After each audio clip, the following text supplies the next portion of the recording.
Hey everybody, welcome to this week's edition to Sports in Otero County. I am Mark Rudi as always with Charles Winiecki from ESPN 103.7. We talk about high school football here in Otero County. We've got just 2 weeks left in the regular season. That's your Class 1A. This is your final game of the season. So we'll talk about the 4 Otero County teams, 2 of them playing each other, 1 on a bye. We'll start with Alamogordo coming off a tough 14-12 loss at Gaston Friday night. Charles just, Gaston got out to a 14-0 lead. You were down in Anthony and Tigers got it, back, just couldn't get a 2-point conversion to tie the game. It was a strange game. It was 7-0 at half, and it went by quickly. It seemed like both teams had the ball plenty of times.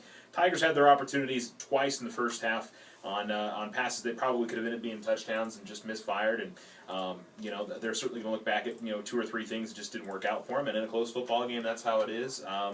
Give them credit again. They kept on fighting. They didn't get off to a great start, but they had a chance to win the game right at the end when it looked like it was very unlikely. So, the shame of it all is probably not going to be a postseason year for the Tigers after the loss. But I tell you, I'm impressed with Gadsden. That's a much better football team.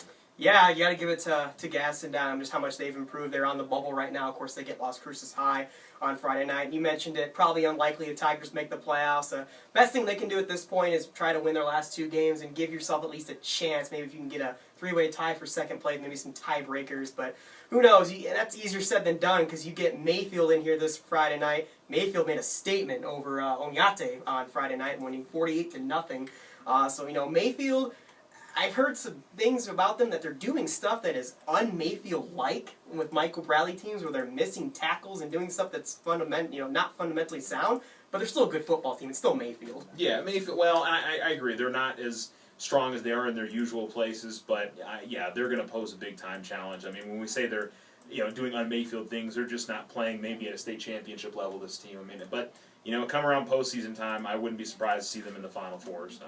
Although you never know, they could still win district if they go out there and beat Cruces High, which is, of course, a big rivalry, assuming they beat Alamogordo on Friday. And we've seen that before, where the team that is much more favored ends up losing in that rivalry. So never know what's going to happen between those two. Of course, Tigers are back home. This is first time they're home for a couple weeks. They've played 5 out of 6 on the road, so it's a 7 o'clock kickoff out at Tiger Stadium. Of course, if you can't make it, Charles has the radio call on ESPN 103.7 for a 6:45 pregame.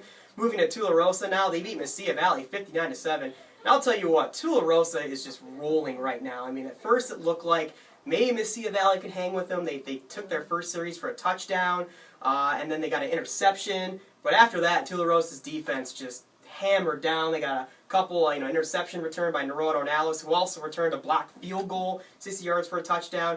They're looking good. Of course, they clinched the district championship as well. That's the 4th year in a row they've won district. They're looking good for that 2 seed right now. They're just on a roll. You figure last 2 games they've outscored their opponents 109-7. I mean, that's not too bad at all. They look good, and the district is theirs, and now it's just trying to make sure you get the seeding that you want. They still have an outside shot at a 1 seed. Still a 2 seed very likely for them.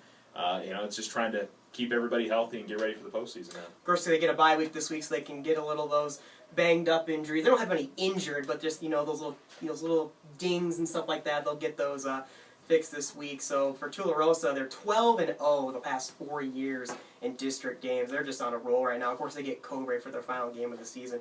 The other 2 games other 2 schools around the county, Cloudcroft lost.